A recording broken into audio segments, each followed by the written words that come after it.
by comparison. The preparations for the invasion of Iraq were a horror story. The State Department had one idea, the Pentagon had another. The President himself seems to have been absent without leave, utterly clueless. And the result was a shambles, criminal incompetence that makes one want to cry, especially when one thinks of the tens of thousands of needless deaths that have followed this shambles of the invasion plan.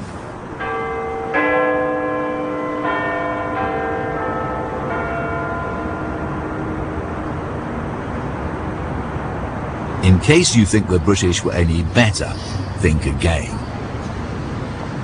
Our Prime Minister devoted little attention to the problems that would follow the war. It's now fully established that Tony Blair based his case for war on dodgy intelligence. But he did receive authoritative advice from Britain's most distinguished experts on Iraq. We can reveal that he showed little interest. I'm on my way to meet Toby Dodge, one of the leading academic experts on modern Iraq. He was called into Downing Street almost on the eve of war to give his advice. He explained to Tony Blair almost exactly what eventually did happen, but his warnings were ignored. Can you tell me what advice you gave? Not in any way to underestimate the task that they would face. They would face a country that was deeply traumatized, probably more traumatized than any other society in a post-conflict environment.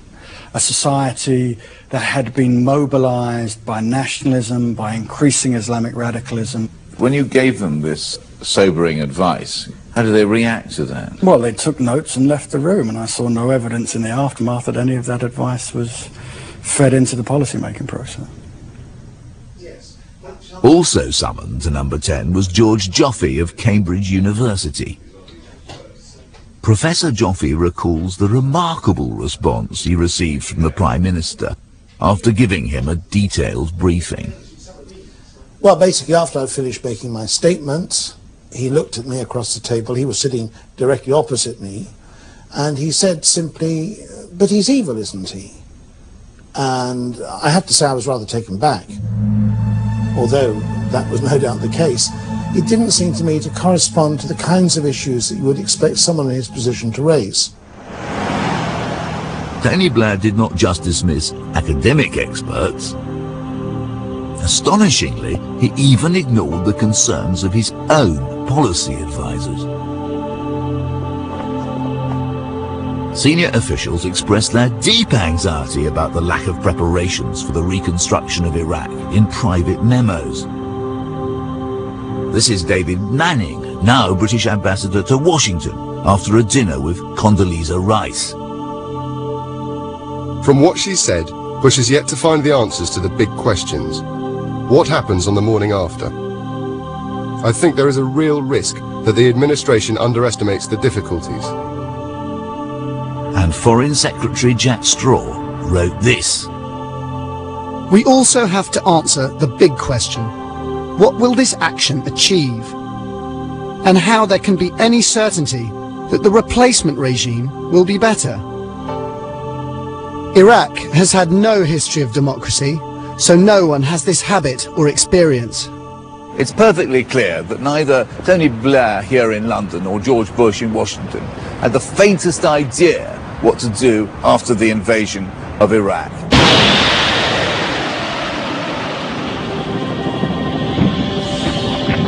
The Americans took an optimistic view of what would happen. After liberation, the streets in Basra and Baghdad are sure to erupt in joy. Overwhelming majority are anxious to be liberated and be free. The regime would be greeted warmly by the people as long as they felt a better life was awaiting them. Yeah, repeat everything. Got him. Good. Second one. And I think the general impression we all had was that the Iraqis would be very celebratory and welcome us with open arms after 35 years of repression. Obviously, that advice was wrong. In the event, the fall of Saddam was greeted with random violence and looting on a massive scale. This murderous chaos and anarchy has now spread and dominates large parts of the country.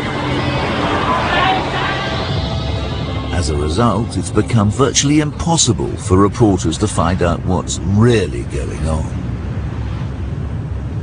I met up with Robert Fisk, one of the most courageous war reporters, at a club where foreign correspondents exchange war stories over the odd glass. How do you do? Hi, how are you? How do you do? Hi. It's great of you to come. That's fine, very good. So how easy is it to go and do this sort of reporting? It's awful. Look, the risks are getting worse and worse. If you go on the streets of Baghdad, you see the violence in front of your eyes. You cannot escape from the bombs. You drive down a road, it's over there. Get there. 7 heads, baby burning beside a bus. And of course, one of the problems is that with so few journalists able to move around in Iraq, it's possible for the Americans and the British to say, well, it's quite peaceful. I mean, why don't the reporters go there and see for themselves? They don't tell. The result is that the real nature of the situation is rarely presented to the British public.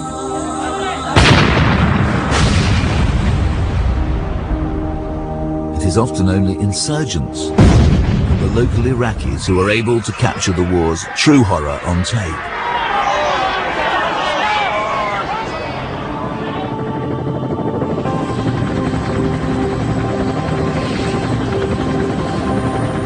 To get at the truth, I had to see Iraq for myself. There is only one relatively safe way to get around and about in Iraq, through the help of the American or the British armies. It's called being embedded, and it means travelling in a convoy of huge armour-plated Humvees and having your movements constrained by the troops.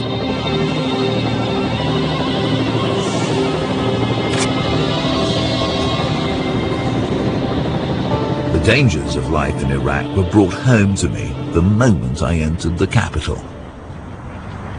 The day we arrived in Baghdad, the massive bomb went off in the Palestine Hotel. We heard it a mile away. It rattled the windows a mile away. We're standing where it happened now, and the floor here is just littered with human remains. Perhaps you could explain what happened. What it looks like happened is we had the first one, which was a diversion. Then the second one hit right here where you see the barriers have been replaced. And then the third one, which was the large concrete truck, came through to right here.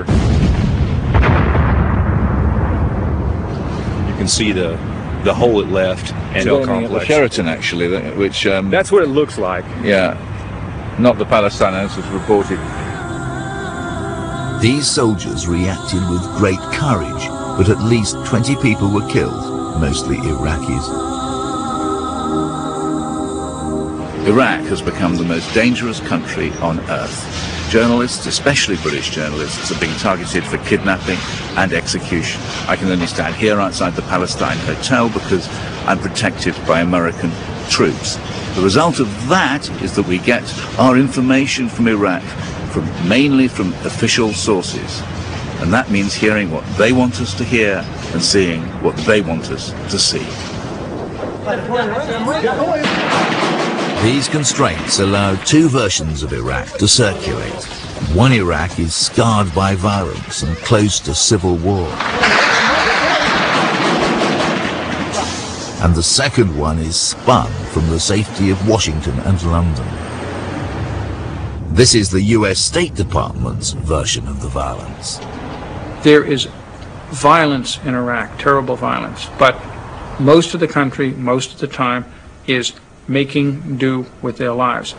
Our effort is to expand that area, and I think it's working. The official version of events is not simply too optimistic about the endemic violence. It's also far too glib about the human rights situation in Iraq. As last week's revelations that Sunni prisoners were being tortured by Shia guards demonstrates. George Bush and Tony Blair are just deluding themselves if they really think Iraq is on course to become a unified liberal democracy.